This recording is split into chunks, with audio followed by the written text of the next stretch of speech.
झालेलं नव्हतं. आज FIR दाखल झाली. करतो ॲक्शन करतो, काही अडचण नाही. आता जी मगाशी जी तुम्ही सांगितली सगळी करून सगळे add होणार आहे. एकच आहे की 24 तासाच्या आत त्यांना अरेस्ट करा. आता जर ते गेले आता फरार झाले तर अटक किंवा जामीन झाली FIR दाखल करतो. तर एवढं FIR त्यांना बसवून ठेवायला पाहिजे.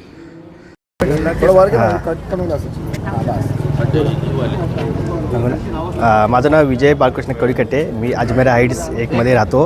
तर रात्री मी घरी गेल्यावर फ्रेश होऊन बसलो होतो. तर त्या माणसाने घरातून त्या लोकांना त्याची रूम दाखवली आणि रूम दाखवल्यावरती ती पोरं बाहेर आली आणि सायकल उचलून त्याच्या दरवाजात आपटली.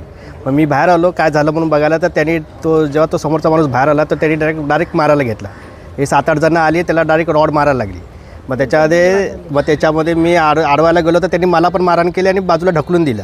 तर त्याच्यामध्ये त्यांनी आमचे जे लेडीज लोक आहेत त्यांना मारहाण केली, सगळ्यांना मारहाण केली आणि त्याच्यामध्ये शिव्या पण दिल्या. मराठी माणसं भिकारी आहेत असं मारा त्यांना, अजून मारा मराठी माणसांना, अशा त्यांनी शिव्या पण दिल्या त्या लोकांनी. एवढ्या घाणघाण शिव्या दिल्या या लोकांनी मारता. आणि त्याच्यामध्ये त्याला एवढं मारलं आहे की त्याला नाही जवळजवळ 10 का 12 टाके पडलेत असं झालेत. आणि त्यांनी धमकी पण दिली आहे की तुम्ही भेटानंतर खाली अर्धा तासाने तुम्हाला मारून टाकतो म्हणून, अशा त्यांनी धमकी पण जोरात दिली आहे. असं केलं आहे. काय दिसत काय सांगाल? काल योगीधाम परिसरामध्ये एक किरकोळ वादावरून भांडणं झाली.